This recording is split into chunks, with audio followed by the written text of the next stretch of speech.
This is Mr. Note to Note Okay. and Mama Bear. Okay. My name's Aubrey, and I'm trying to do a video. I've been playing music probably about 50, 60 years. No, 50 years at least.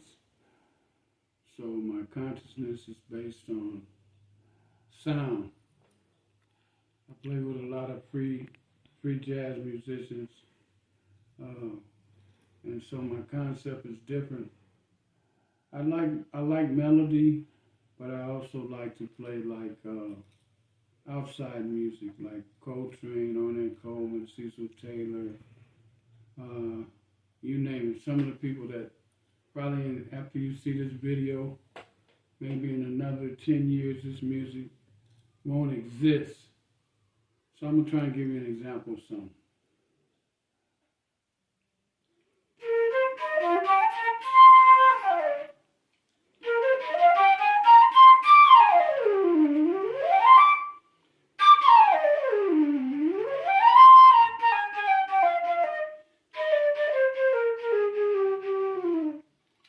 So just based on that, if I take the keyboard and I go,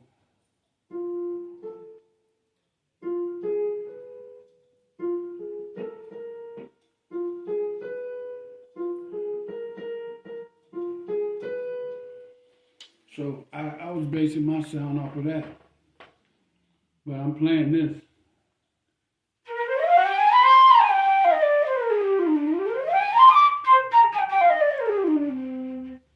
So my sound is coming from this.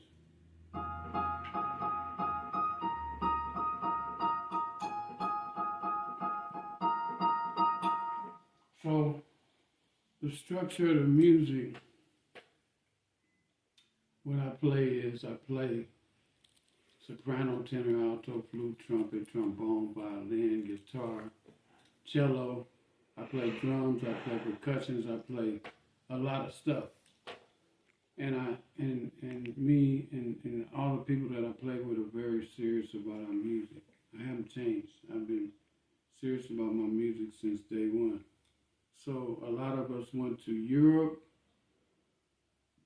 A lot of guys that I know right now that are in the hub of the music, the free jazz that I play, is based on, to me, I'm still learning, but it's based on sound. We're not basing our things off of chord progressions or melodies per se. We're playing what we feel from the heart. So maybe that would take us to a place where there's no financial backing, or if you do get financial backing, it's because you copied somebody and you're using your platform to imitate or steal from the person. But if I play this,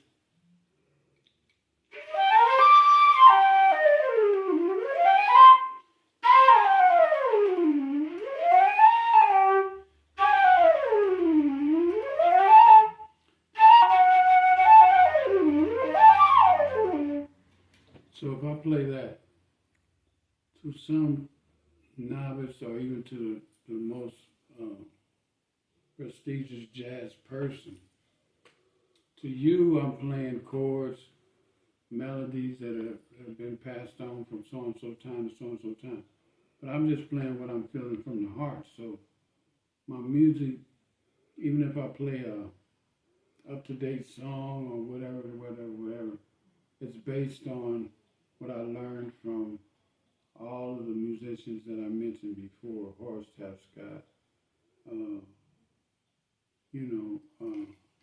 man, there's a myriad of musicians that have left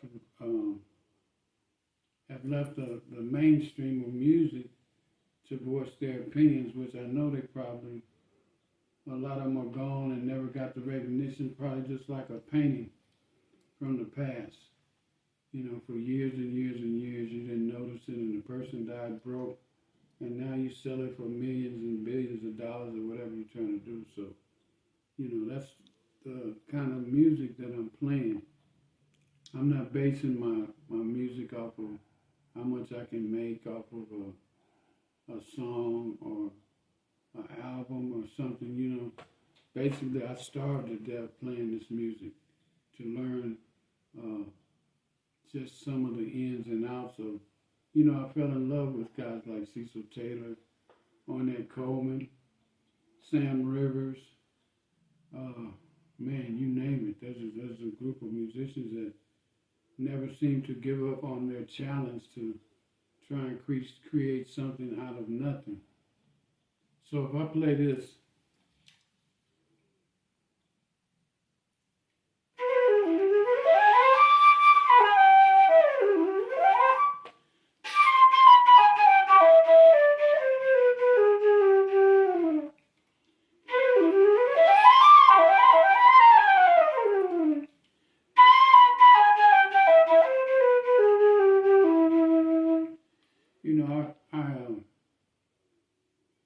I went to some people that really were supposed to know about free jazz or whatever, and I gave them a composition or whatever, and they kind of still. This is just recently in 2020, in 2024, and they still refuse the music because it's not, the music is not viable in the United States. It is, but only if you're trying to put up a channel, or you're trying to, somebody's going to take the music or whatever you hear right now, and you're going to, in the future, you're going to try and emulate or copy what I say. But I can tell you that music, for me, is like a fresh flower. Or it's like meeting someone that knows, the ecstasy of not being like stagnated by chords or fragmented melodies or whatever you want to call it, because really all of the musicians that I know don't receive the credit for the music that they play, but yet you use the same music in the background for music, for TV shows. You use the same music in your classical music concerts. You use the same music that that the person that really created the music wasn't making a dime, but you're using it to put on some of your tracks or whatever you're trying to do. So this music, to me, constantly tells a story about the struggle of not selling drugs or being ignorant or stupid or something, but it tells the struggle of a person that has survived through this journey of music. If I play the cello, you're not going to appreciate it. If I play the violin, you're not going to appreciate it. If I play the flute, you're not going to appreciate it. If I play the tenor, the alto, the soprano, you're not going to appreciate it, because you have found yourself in a technological world. You can't even imagine, you guys can't imagine playing free music in Los Angeles. You can't, I never left. So where my music would have been maybe even recognized a little bit by certain people like Rasul Sadiq, rest in peace, Brother Sabir Martin, and all the rest of the giants that are still here. We kind of like, I'm still studying, music myself, to get a broader aspect or a freer concept, so that I can, it opens up. I think one of the brother named Jesse Sharps, he was saying that music opens up or heals people. You got 5? It heals people. It can heal you if you're in tune. I'll play something for you. Let me see.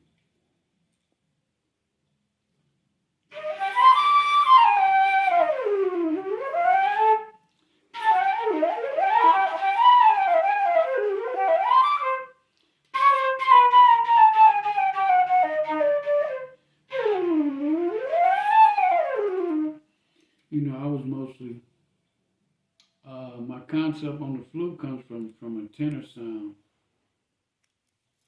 of Coltrane, where he was trying to create levels and layers of music. That's one of the main emphasis that my influence comes from, and it comes from the focus of just trying to have a spirituality about the music, and like I say, I'm still learning. Thank you. That's good.